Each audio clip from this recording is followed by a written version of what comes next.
Aloha, Kakou. Hello, all. It is time for our final Aloha Friday. We are going to be taking a break in May, so you will not be seeing these posts on Friday anymore. Hopefully, we'll be coming back in summer, in June, with some new programming. So please check with our social media, check online, check on our website, or call the library, and we'll be happy to tell you all of our upcoming programs. We will be posting a lot about it. I thought I would take this time to tell you a little bit about hula culture and history, and then we can review, and hopefully you have learned some fun things that you can demonstrate when we come back in the summer with something new. So some fun hula history is there are actually two forms of hula. There is ancient hula, which is called kahiko. It is used with traditional instruments, so not necessarily guitars, not really even ukuleles, because that is more of a modern instrument. So it uses ipus, which are gourds, and drums, and it is usually done with chanting. So the movements are also the more traditional ones are hela and uehe. So those tend to be more on the traditional kahiko hula side. And then we have awana, which is modern, and that's the ones we know and love with our guitars and our ukuleles and our nice swing and our gracious motions. That is more modern, or awana. And hula, ancient Hawaiians were part of an oral tradition. So we didn't write down our stories or our tales. A lot of it was told through hula. A lot of it was told through hula and songs and chants, and that is how we communicated our culture to one another, to future generations. And in 1820, the missionaries came over to the islands of Hawaii, and they actually banned hula. And it was practiced in secrecy, and it was preserved in that way. But from 1830, really, to 1874, hula was outright banned and was not allowed to be practiced, even though it was a very vital part of our Hawaiian culture. And we have fought really hard to bring back a lot of those customs that come along with hula. There was a lot that goes into it outside of just the dancing and the hands and the singing and the responses. A hula halau, or school, has a lot of wonderful, wonderful, rich customs that I cannot share with you, because I, again, am not a kumu or teacher. I am just someone who very much loves my culture and has danced the hula for a very long time. But I highly encourage you to join a hula halau if you can find one, or read up about them.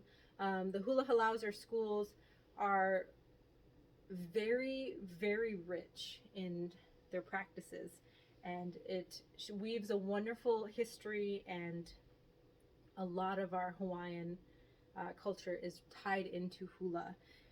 In 1874, our last king, King David Kalakaua, worked really hard to bring back hula and honor it and make it a part of our culture again, at the same time as bringing Hawaii into modern times, like bringing electricity to the islands and vehicles and things like that. He also walked a very wonderfully fine line between modern and tradition, and his love of hula was carried on by his sister, Queen Liliuokalani, which was our last reigning monarch of the Hawaiian Islands. She also loved hula and our traditions, and wrote the song Aloha Oi.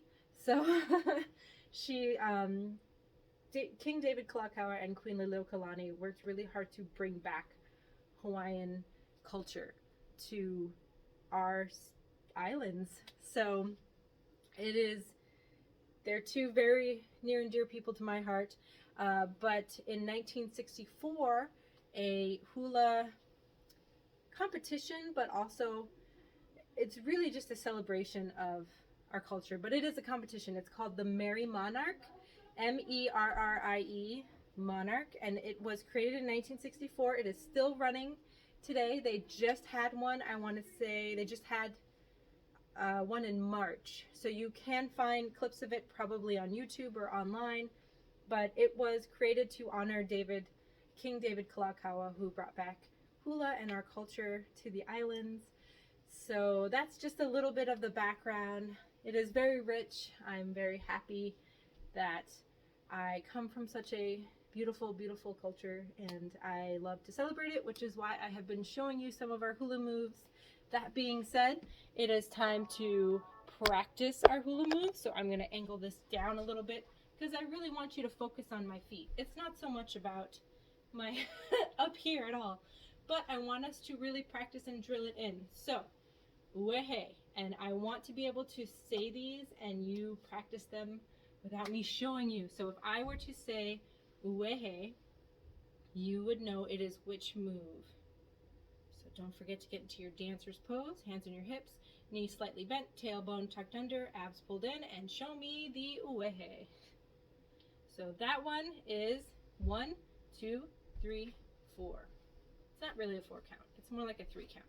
But we're going to pick up our feet from the side and we're going to pop our heels up. You want to try to pop them as straight forward so that you're really on the balls of your feet rather than the outside of your feet. But it is very hard, so I understand if it's not something you want to do. Next, I'm going to see if maybe I angle this up a little bit. There we go.